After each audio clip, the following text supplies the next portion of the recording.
Welcome back to OtakuDaiKun. Dai-chan here, and you are watching the Waifu Files, a series where we discover and celebrate various anime through its lovely ladies. Today, I'll be going over the waifu in Steins Gate, rating them all from 1 to 5 stars.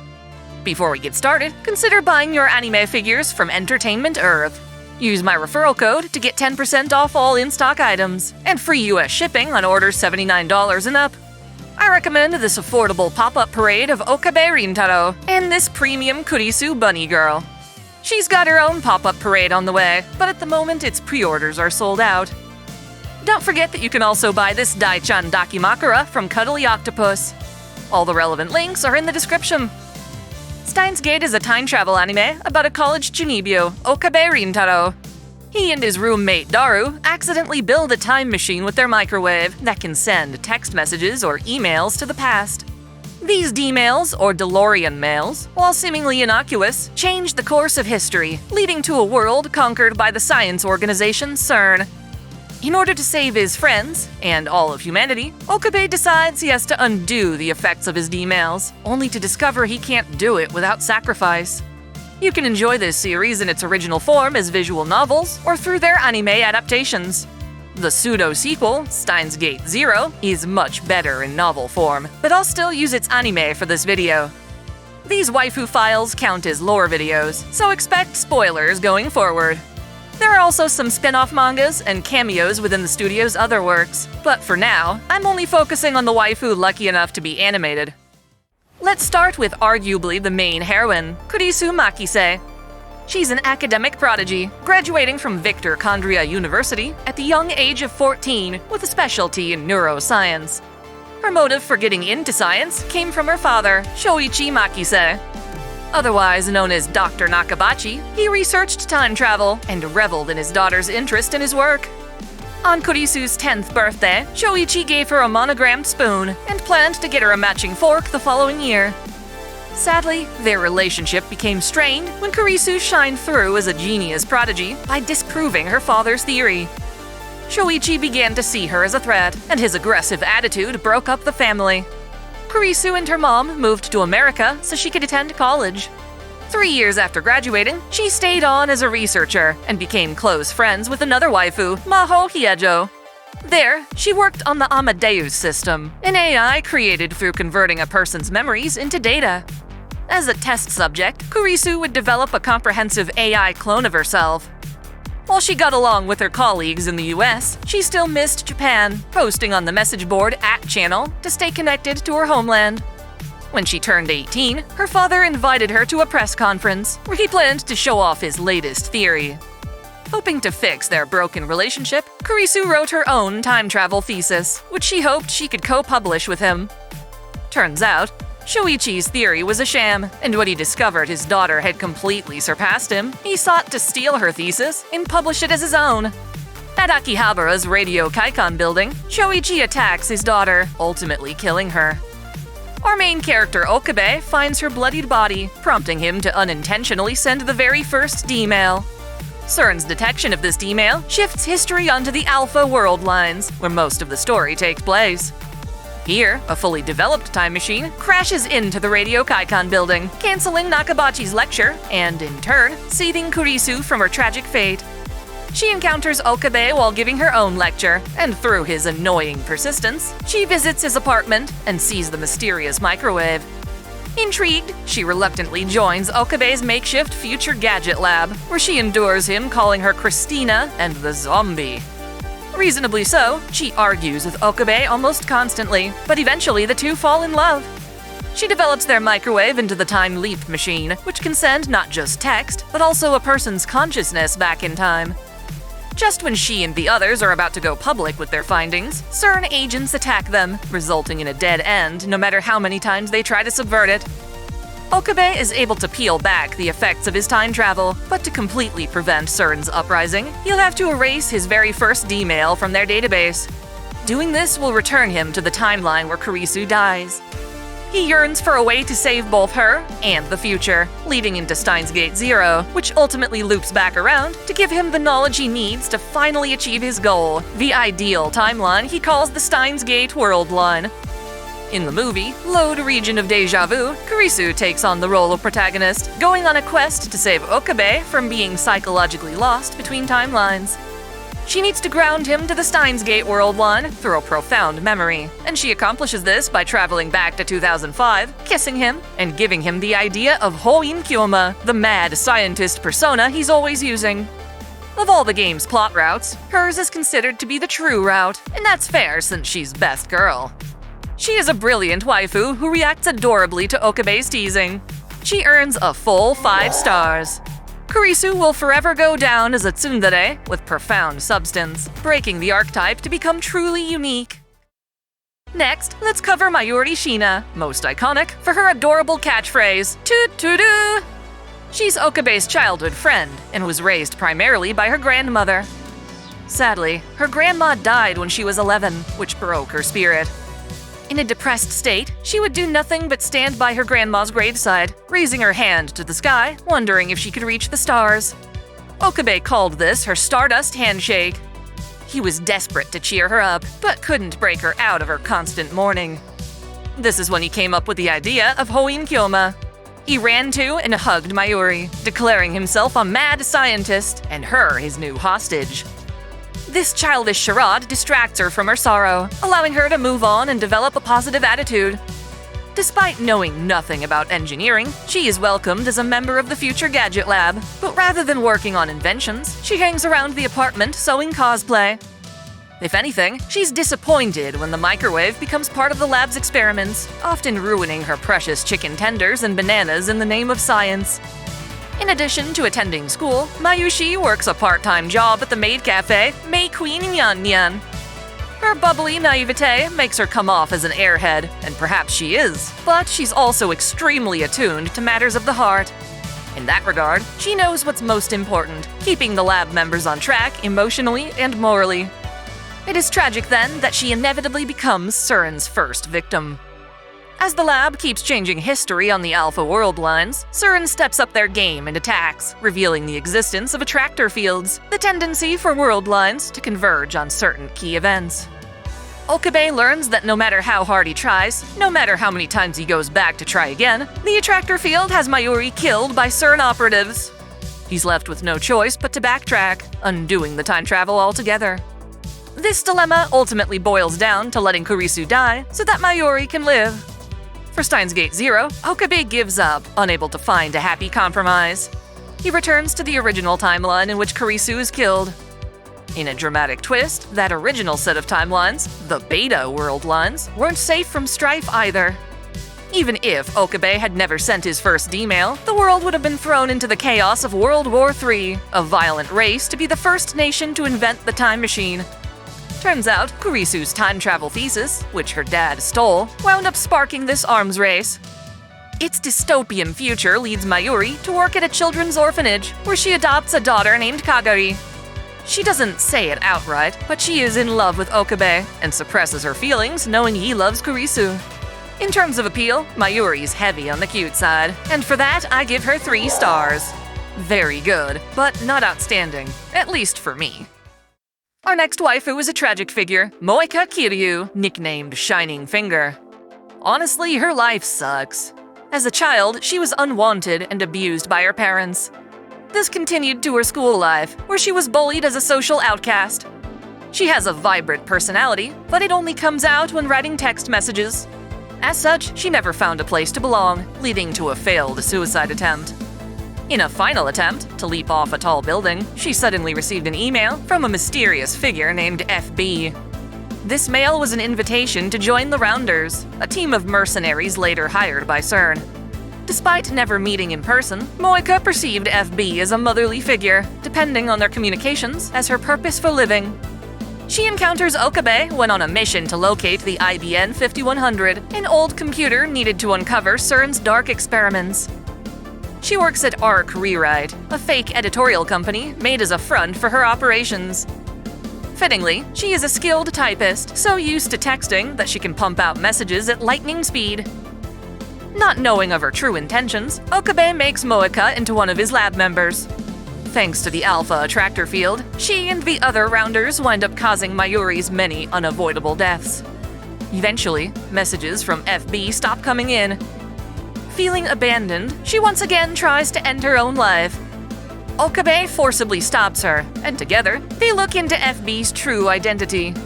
FB stands for Ferdinand Brown, the alias used by a man named Yugo Tennoji. All of the alpha timelines are brutal for her, but at least in the beta timelines, she becomes an ally rather than an enemy. I give her 2 stars. While I do feel bad for her, and she's pretty fire in a tight bodysuit, she doesn't stand out as an amazing waifu. You might find this controversial, but I've decided to include Steingate's trap character, Luka Urushibara. As Okabe iterates, even though Luka is exceptionally feminine, he was born a guy and gets embarrassed over his cuteness. He works at the Yanabayashi Shrine, owned by his father, as a shrine maiden. Luka didn't choose this path, nor does he appreciate being mistaken as a girl. Rather, his older sister refused to cook or help with the shrine, and to compensate, Luka was pressured to fill her shoes. This meant acting and dressing as a girl, drawing unwanted attention from thirsty dudes. Okabe once drove off 2 pervs who were accosting Luka. Okabe treated him with respect and kindness, not judging him for his feminine presentation. This caused Luka to fall in love with Okabe, upon which he began to see himself differently. Suddenly, he wanted to be a girl, believing it to be more natural, while allowing him to appeal to Okabe's interest in women.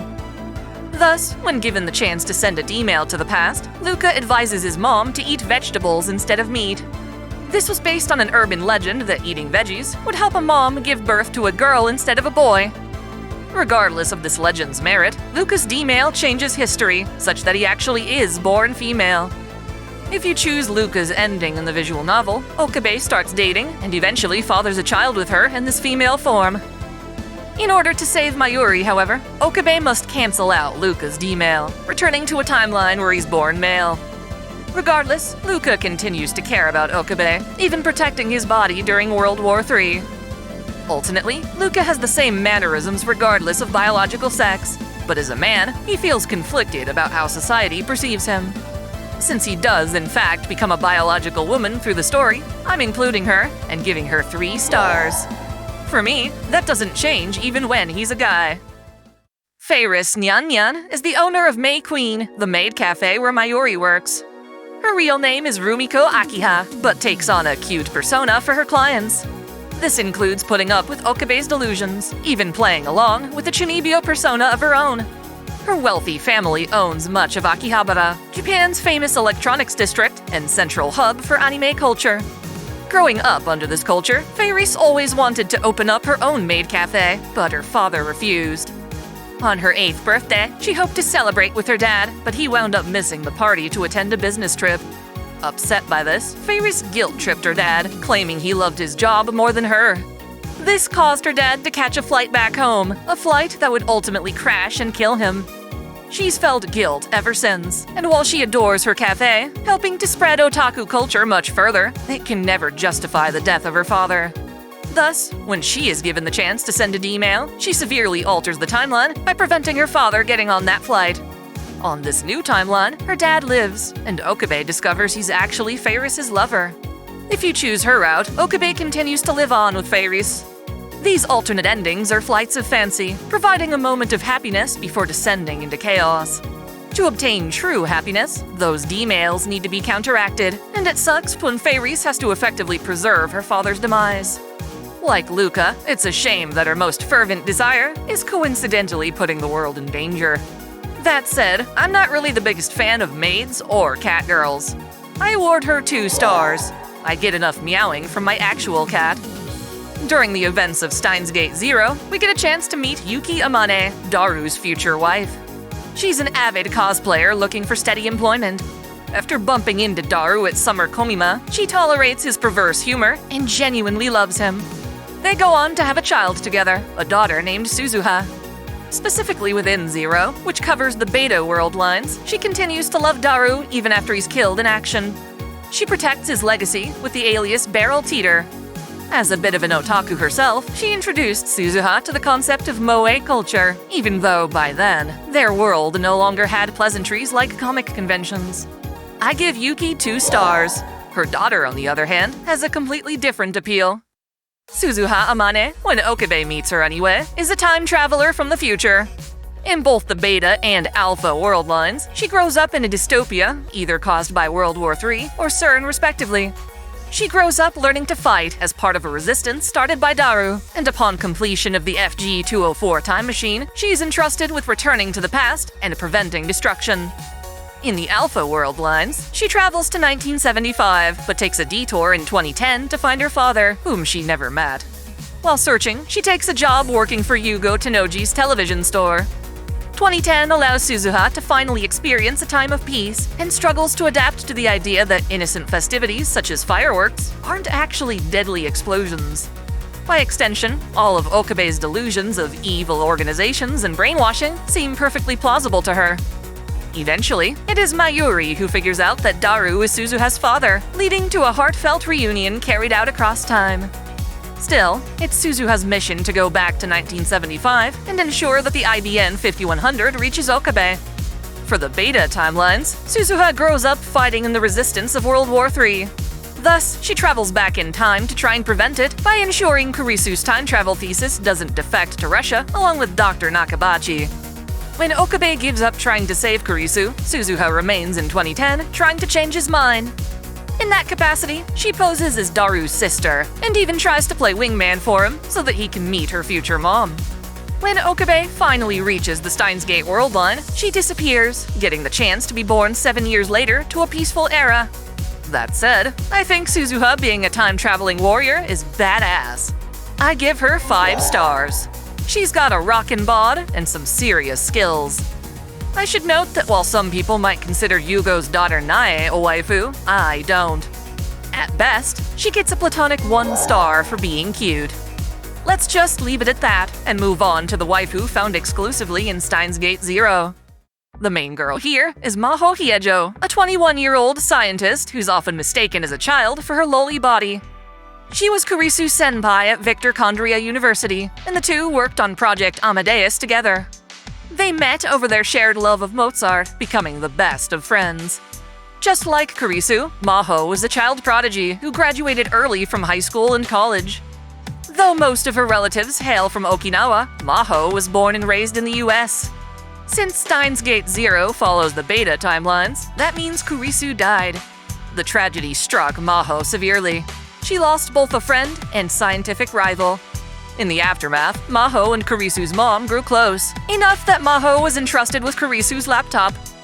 On her own visit to Japan, Maho met Okabe, taking an interest in how he was able to be with Kurisu in her final moments.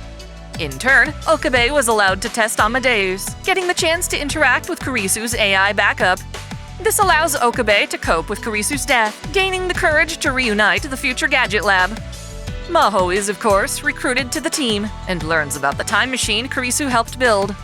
She's caught up in military struggles meant to weaponize Amadeus, and works with the lab to ultimately find a way to reach the Steins Gate world line. Thus, while she's not present in the original Steins Gate story, she plays a significant role in its happy ending. She's a cutie, but I can't justify giving her more than 3 stars. It's not her fault, but I'm just not into lollies, legal or otherwise. Next is Kagari Shiina, Mayuri's adopted daughter. As I already mentioned earlier, she lost her parents in World War III. Not even her family records survived, leaving her with no name to call her own. She met Mayuri at the orphanage, and after 4 years together, she let Mayuri adopt her. Remember how Amadeus was being used for military purposes? Part of that meant experimenting on orphaned children, effectively brainwashing them. Mayuri had no idea that Kagari was being used as a test subject, instead believing it to be a treatment for Kagari's PTSD. With the time machine's completion, Suzuha and Kagari went back in time to 1998. Due to her brainwashing, however, Kagari's fear that Mayuri might die triggers an impulse to attack. She fights off Suzuha and runs away, meeting with the past version of Alexis Leskinen, the man who experiments on her in the future. Through even more experiments, Kagari becomes an agent named K-6205. She encounters Okabe after incurring amnesia, but on the side, she is utilized in carrying out Leskinen's orders. She is both an innocent young girl and a dangerous assassin. She may look similar to Kurisu, but they are completely different people. I give her 2 stars, mainly for how childish and impulsive she is, even at the age of 22. Alexis Leskinen happens to be Maho's boss at Victor Condria. A middle-aged woman named Judy Reyes serves as one of his nefarious colleagues. She appears to befriend Okabe, but in truth, she's looking for ways to gain access to Amadeus on behalf of an American organization named Dorpa. This makes her covertly part of various raids and attacks happening in the story. As an irredeemable antagonist, I give her only 1 star. This duplicitous snake is quite the turnoff. Our last 2 waifu happen to be Mayuri's friends, Kaede Katsumi and Katsumi Nakase. While they were mentioned in the original Steins Gate, they only make an appearance in Zero. Kaede is a university student studying Japan's Sengoku period. She's shy, but not too shy to wear cosplay made by Mayuri. As another fan of classical music, she's able to recognize that the codename K6205 is a Kushiel number referencing Mozart. I give her 2 stars. Even as far as side characters go, she's kinda boring. That said, I do give her credit for possibly being in love with our final waifu, Katsumi. She's a tomboy who cosplays under the name Fubuki. She's actually more famous for cosplaying male characters, and may even be attracted to other women. She'll flirt with Mayuri, but hates when people compare her perversion to Daru's. Her role in the story is more significant. In the Beta world lines, an encephalitis disease spreads throughout the world, resulting in victims developing the same ability, reading Steiner, that allows Okabe to remember other world lines. Upon contracting this disease, Katsumi starts having flashbacks about Mayuri's deaths in other world lines. To help her manage this condition, Okabe reveals to her the truth about world lines and the reading Steiner, but unfortunately, she's brainwashed into leaking this information back to Alexis. I give her 3 stars. I was gonna give her 2, but I really like how she resembles Chie from Persona 4. So there you have it, another 14 waifu ranked in the series. Feel free to agree with or contest my ratings. Also, be sure to let me know which anime or games you want me to cover next. Look forward to another awesome set of waifu in the future. Thanks for watching. If you enjoy this channel, help us grow by liking, commenting, sharing the video, subscribing to OtakuDaiKun, and most of all, smashing that notification bell so you don't miss out on all our anime lore, discussions, and Let's Play content. You can support us directly through Patreon, Subscribestar, or a YouTube membership, all of which come with benefits like spicy exclusive vids and early access. As always, celebrate your fandom. I want to give a special shout out to all my $10 and up supporters. Video Gamer 75, Dante Pendragon, Stephen Elak, Samuel Gersten, The Nonchalant Ostrich, Otaku Mom, Jens Bauman, Mystic Samurai 1983, Lord Ormagoden, Freebrick, Alexis Yukio Gomez Yamato, Link Pendrago, Olympian Doll, Observer Bellis, James Hewitt, Uncanny EXP, King Kobo, Scout, Jared Kraus, Zamas Autonomous, Yuki Aidos, Crow Kalem, Saul Soto, Tristan Riggin, Sogai CH, Caitlin P, Vladimirovna, The Taz 96, Kengo X 77, Hersha of E-Rated Hands, Alester Bernadotte, and Akakaze Yume. Thank you all so much.